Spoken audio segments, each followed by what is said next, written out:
السلام عليكم ورحمة الله وبركاته. بسم الله والحمد لله والصلاة والسلام على رسول الله سيدنا محمد صلى الله عليه وسلم. إني أحبكم في الله. أنا مبسوط جدا إن أنا جيت النهاردة وشفت هذا الجمع. أنا حضرت المؤتمر بتاع المحلة، كان مؤتمر كبير جدا بيحضره فوق ال 40,000، وحضرت مؤتمر كفر الشيخ على إن أنا ابن من أبناء كفر الشيخ وأحد الإخوان، والنهارده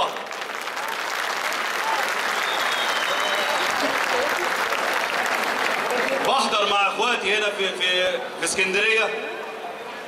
انا بصراحه يعني اول ما شفتكم جسمي اشعر جدا.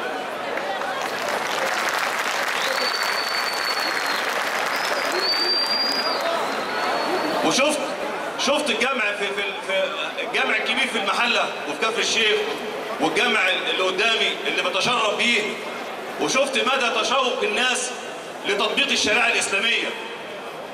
فلا بد ان احنا النهارده ربنا من علينا بنعمه ان احنا النهارده هندي صوتنا بارادتنا مش زي زمان. فلا بد صوتك ده امانه تديه للي يستحقه، واللي يستحقه هو صاحب مشروع النهضه الدكتور محمد مرسي.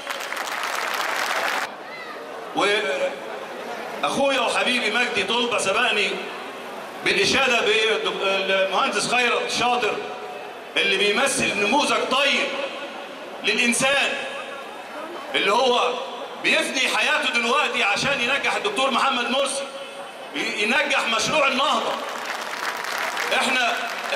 احنا مش ماشيين ورا إنسان ولا ورا فرد، ماشيين ورا مشروع النهضة، وماشيين عشان نطبق الشريعة الإسلامية اللي بيها هنطبق بيه مشروع النهضة إن شاء الله.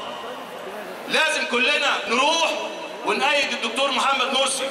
وانا بالنيابه عني وعن اخواتي كلهم في الرياضيين في مصر كلها، كل الملتزمين فينا باذن الله مش هنتوانى ان احنا ولا نبخل بجهد عشان ننجح الدكتور محمد مرسي يكون رئيس للجمهوريه باذن الله.